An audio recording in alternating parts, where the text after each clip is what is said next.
انہوں نے کہا کہ بیٹا اپنے خواب کا ذکر اپنے بھائیوں سے نہ کرنا، نہیں تو وہ تمہارے حق میں کوئی فریب کی چال چلیں گے۔ کچھ شک نہیں کہ شیطان انسان کا کھلا دشمن ہے، اور اسی طرح خدا تمہیں برگزیدہ و ممتاز کرے گا اور خواب کی باتوں کی تعبیر کا علم سکھائے گا، اور جس طرح اس نے اپنی نعمت پہلے تمہارے دادا ابراہیم اور اسحاق پر پوری کی تھی، اس طرح تم پر اور اولاد یعقوب پر پوری کرے گا۔ بے شک تمہارا پروردگار سب کچھ جاننے والا ہے اور حکمت والا ہے۔ ہاں، یوسف اور ان کے بھائیوں کے قصے میں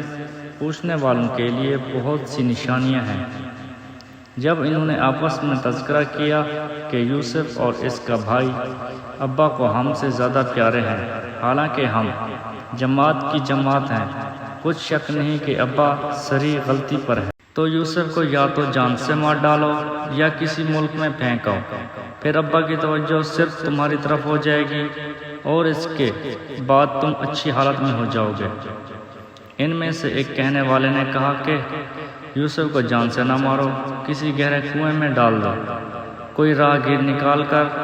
اور ملک لے جائے گا۔ اگر تم کو کرنا ہے تو یوں کرو۔ یہ مشورہ کر کے وہ یعقوب سے کہنے لگے کہ ابا جان، کیا سبب ہے کہ آپ یوسف کے بارے میں ہمارا اعتبار نہیں کرتے، حالانکہ ہم اس کے خیر خواہ ہیں؟ کل اسے ہمارے ساتھ بھیج دیجیے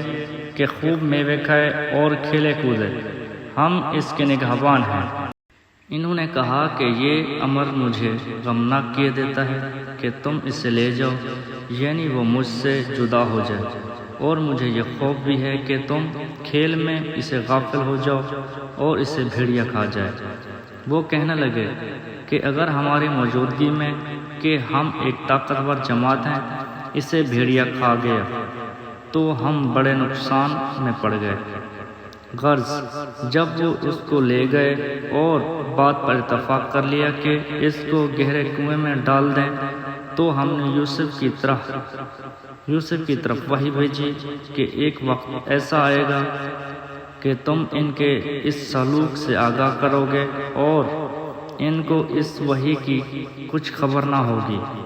یہ حرکت کر کے وہ رات کے وقت باپ کے پاس روتے ہوئے آئے اور کہنے لگے کہ ابا جان، ہم تو دوڑنے اور ایک دوسرے سے آگے نکلنے میں مصروف ہو گئے اور یوسف کو اپنے اسباب کے پاس چھوڑ گئے تو اسے بھیڑیا کھا گیا، اور آپ ہماری بات کو گو ہم سچ ہی کہتے ہو باور نہیں کریں گے۔